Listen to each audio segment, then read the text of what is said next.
O Índio ele foi fundado em 1953, mas é interessante saber que ele é resultado, né, o que compõe um museu? Né? Seus acervos, suas coleções, seus documentos que são resultados de pesquisa. Então, o Museu do Índio, todo o acervo, né, que originou o Museu do Índio, ele é resultado de 11 anos de trabalho da seção de estudos do antigo Serviço de Proteção aos Índios.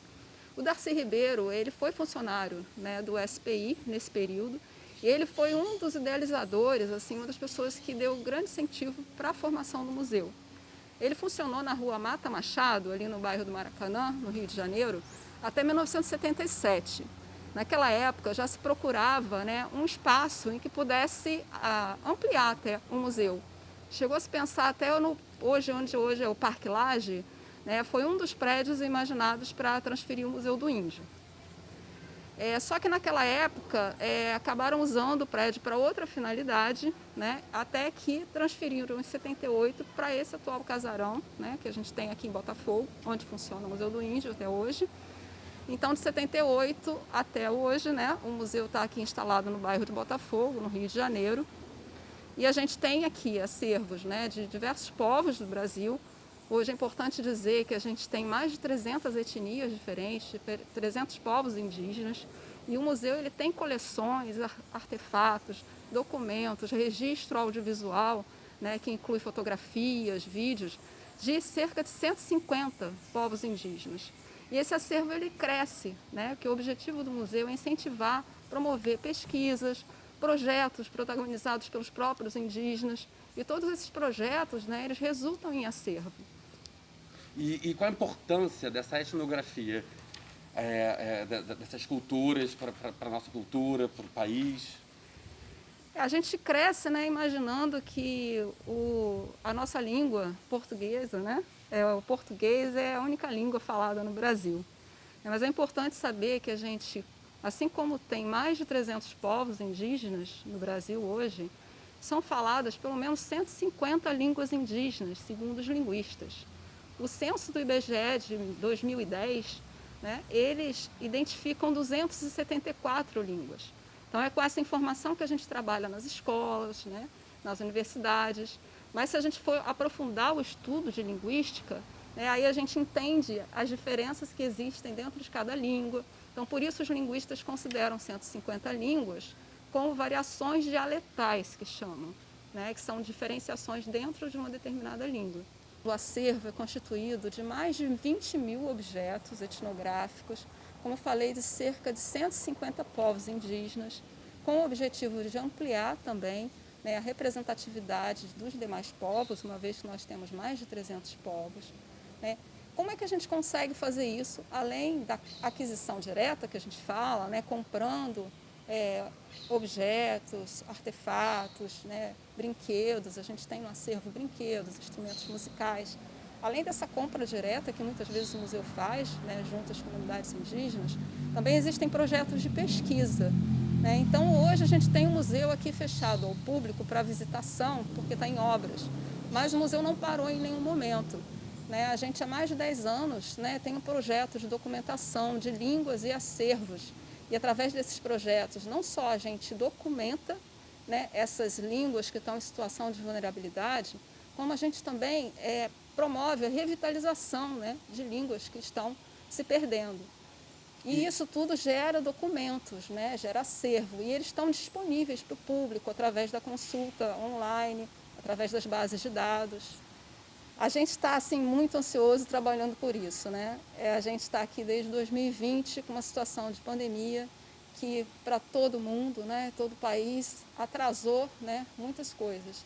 Então a gente está hoje em plena execução de obras da reforma, né, e modernização da parte elétrica, né, do museu, que hoje você vê assim, incêndios acontecendo, como aconteceu no Museu Nacional, Museu da Língua Portuguesa, né, e até em outros lugares, né, no exterior. E uma das principais causas de incêndio em museus é a parte elétrica. Né? Então, essa é fundamental. Então, a gente está fazendo toda a modernização da parte elétrica, além do projeto, né, de prevenção contra incêndio e pânico. Então, assim, a gente pretende, né, reabrir a partir de 2022. Meu nome é Chumaia Cacá, eu sou da tribo Funiô, do estado de Pernambuco. Trabalho aqui no Museu do Índio há 10 anos. o museu ele tem um papel importante diante da sociedade, né? Tanto ele resgata a sabedoria dos povos originários, né? Como também ele reensina a sociedade a respeitar, né, essas comunidades que há muitos e muitos anos foram esquecidas, né? E o Museu do Índio ele é a única instituição do nosso país que fala, né, sobre esses povos esquecidos, né? E o papel do museu ele tem uma importância muito grande tanto para nós indígenas, né, como para a sociedade também, né? Porque através do Museu do Índio você se sente vivo, né? Você tem uma instituição que lhe representa dentro de uma sociedade tão afastada dos povos indígenas, né? E você tem um Museu do Índio dentro de uma capital que nem o Rio de Janeiro, que fala sobre as questões indígenas, né? Principalmente para crianças, né? Ou seja, formando novas cabeças para essa sociedade. Então, o Museu do Índio ele tem essa grande importância, né? Na parte material, na parte espiritual, na parte linguística. Então, eu me sinto honrado de fazer parte dessa equipe do Museu do Índio. Na verdade, eu cheguei aqui no museu de paraquedas, né?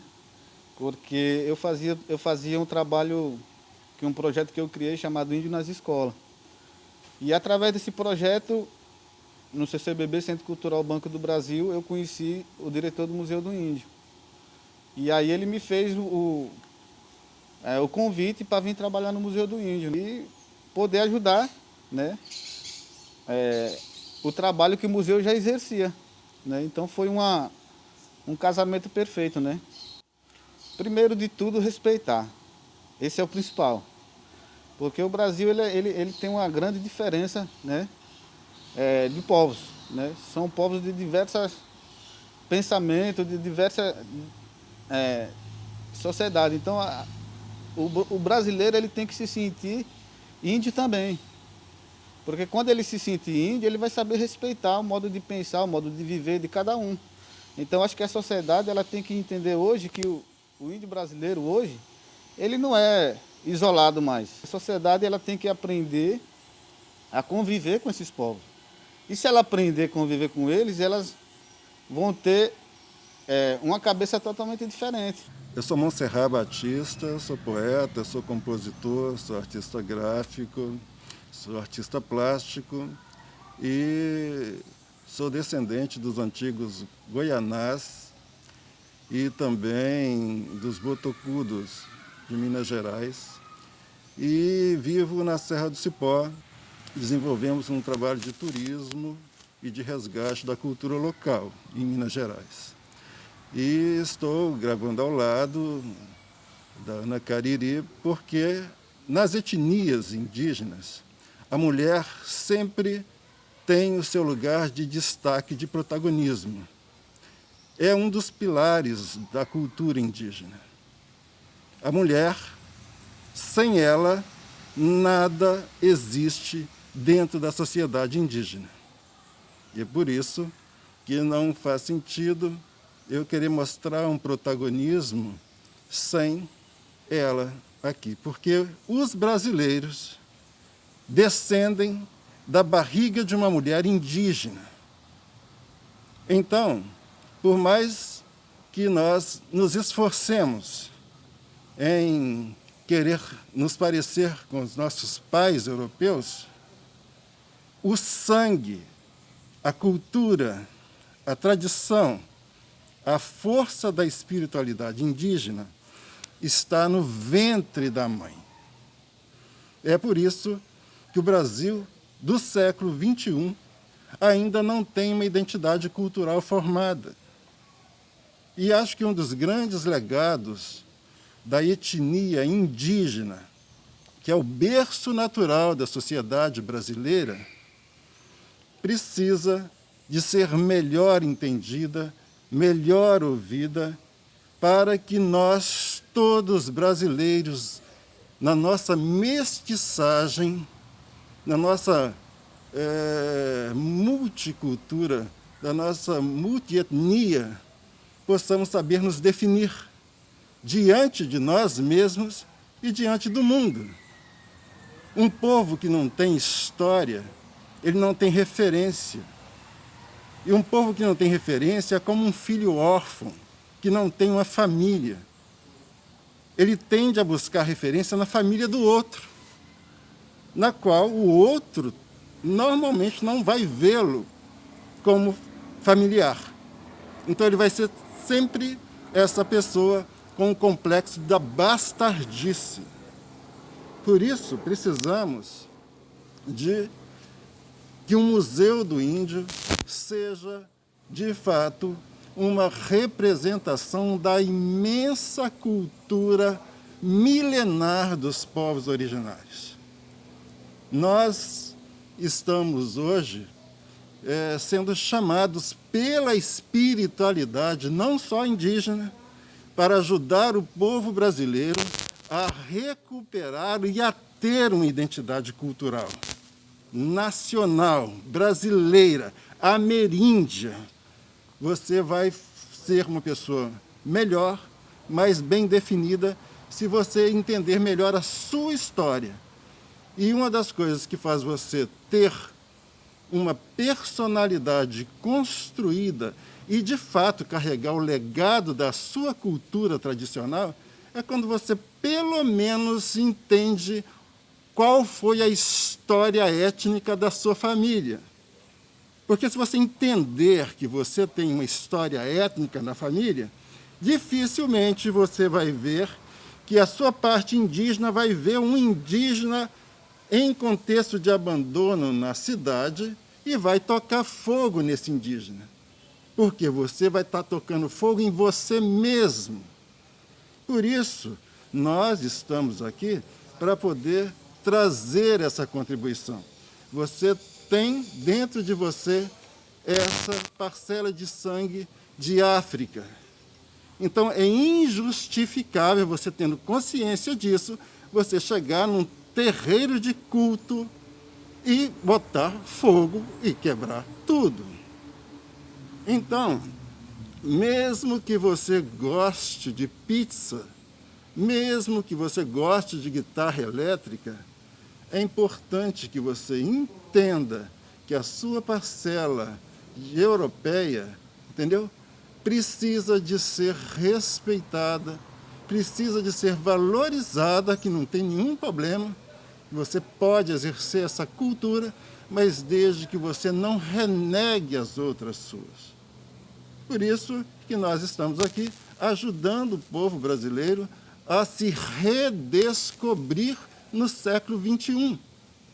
Porque a era aquariana é uma era que traz uma formação de fraternidade, de paz, de união, de sustentabilidade, de pensamento coletivo. E a natureza, em toda a sua extensão, é um ser vivo. E quando nós não entendemos a nossa cultura indígena, nós desconhecemos e tendemos a desprezar o cuidado com a natureza, que é a nossa mãe original. E dentro desse contexto, a gente vai envenenando as nossas próprias fontes de recurso. Dentro dessa cultura irracional, a gente acaba fazendo com que a cultura, que é representada pelo nosso legado histórico, se transforme em fumaça. Que os recursos sejam destinados para questões econômicas, mas a vida em si é colocada no abandono. Isso não faz uma sociedade humana ser melhor. Isso não, de forma alguma, é progresso. Isso, de forma alguma, é uma sociedade humana. Humanidade quer dizer que tem preocupação, cuidado com o que há de melhor no ser humano, que deveria ter a consciência superior para cuidar do seu habitat natural e do habitat natural de todas as espécies do reino animal e vegetal. Então, nós estamos falando de uma cultura de um homem socialmente destrutivo, um homem socialmente belicista, um homem socialmente extensamente competitivo ao ponto de botar fogo no seu irmão indefeso. Nem é uma questão de ser religioso, é uma questão de ser humano. Sou Ana Cariri, eu sou Cariri da Paraíba, mas estou em contexto urbano, né? Estou na cidade já há bastante tempo. Faço parte da militância cultural da Baixada, dos conselhos de cultura, Conselho da Mulher. E hoje eu estou no Museu do Índio, trazendo um pouco, né, da minha vivência e também parte técnica. E dentro dessas possibilidades de estar num lugar que nos representa, né, que nos traz o registro, a memória dos povos, né, que viveram aqui, mas também traz a revitalização dos indígenas do presente, traz a oralidade dos mais velhos. Então, essa é a importância de estar aqui hoje no Museu do Índio.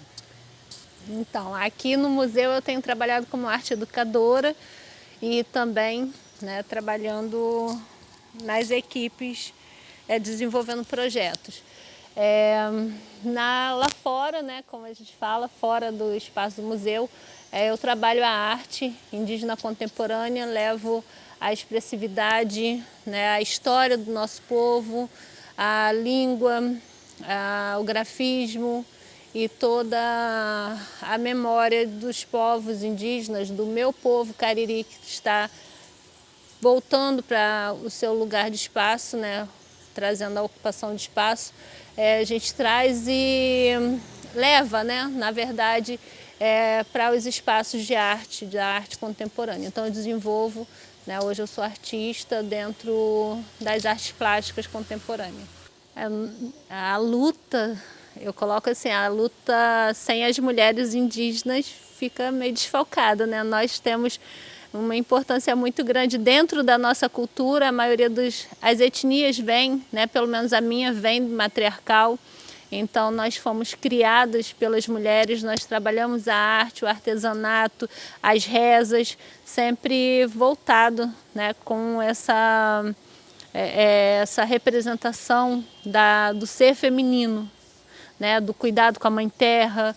Então essa é a importância que a gente tem nesse sentido. A mulher, né, a mulher é papel fundamental dentro da militância, dentro dos espaços, né, que contribui para a memória dos povos indígenas. Então, quando a gente leva a arte, a educação, né, indígena tradicional para as escolas, num espaço onde mostram só os indígenas, né, a história do indígena do passado que ficou ali, né, congelado, e a gente leva, né, o indígena de hoje, contemporâneo, o indígena do presente, as pessoas ainda se surpreendem em perceber que nós moramos também, nós podemos também morar na cidade, nós não estamos só nas aldeias, nós tivemos também que voltar para os nossos territórios, algumas etnias, outras etnias foram esquecidas. Então é meio que comum a gente chegar nas escolas e os alunos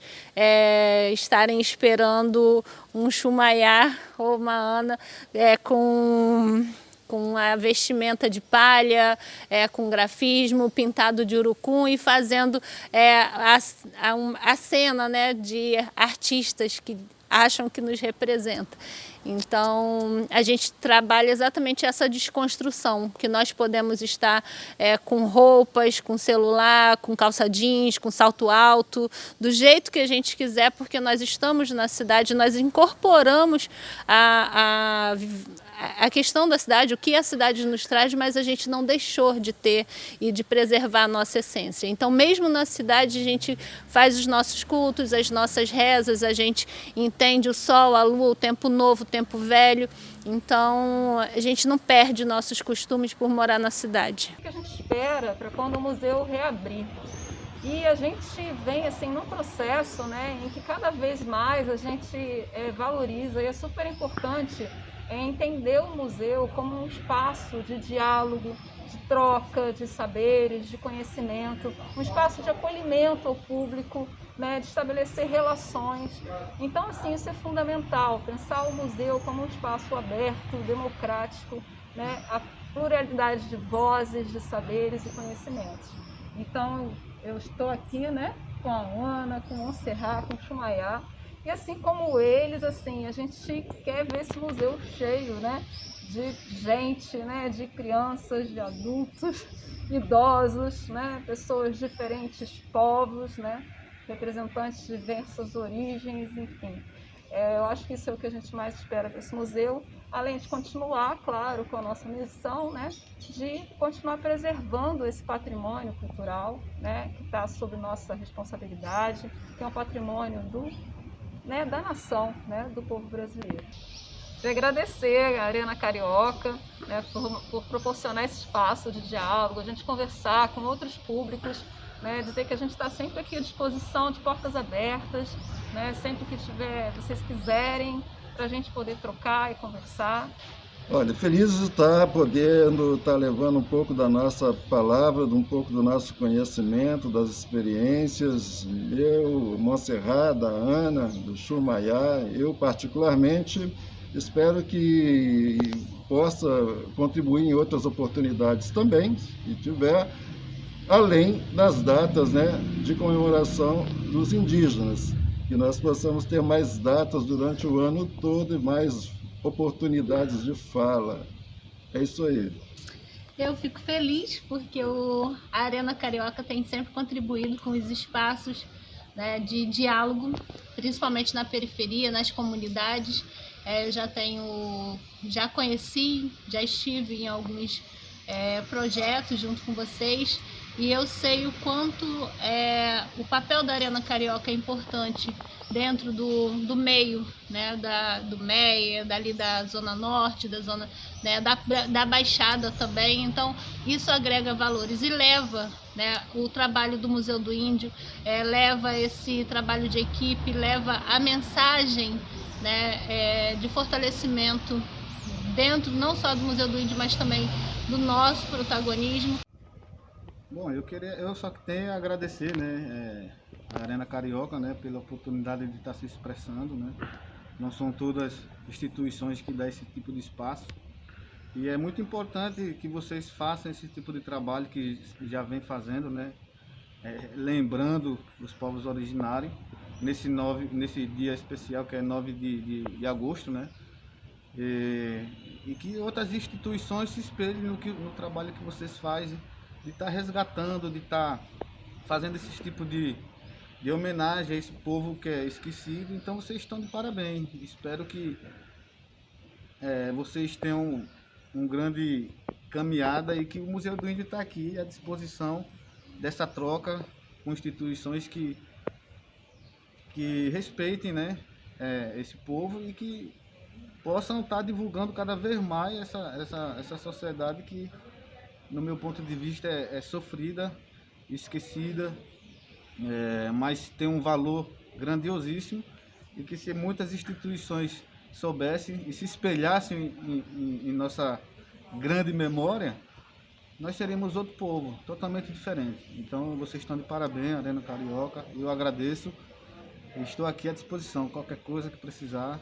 O dia 9 de agosto, né, que comemora o Dia Internacional dos Povos Indígenas, que agora seja também um tempo de reflexão, um dia para reflexão, um dia para as pessoas olharem, né, não só seja um começo, um início para as pessoas olharem a história dos povos originários, que haja respeito, que tenha, né, que as pessoas percebam o que tem acontecido nesse tempo presente e também ajude a manter o registro e a memória dos povos indígenas. Convido a todos a libertarem as etnias indígenas que têm dentro de si e também valorizarem todas as outras etnias que fazem parte dessa grande miscigenação que é o brasileiro.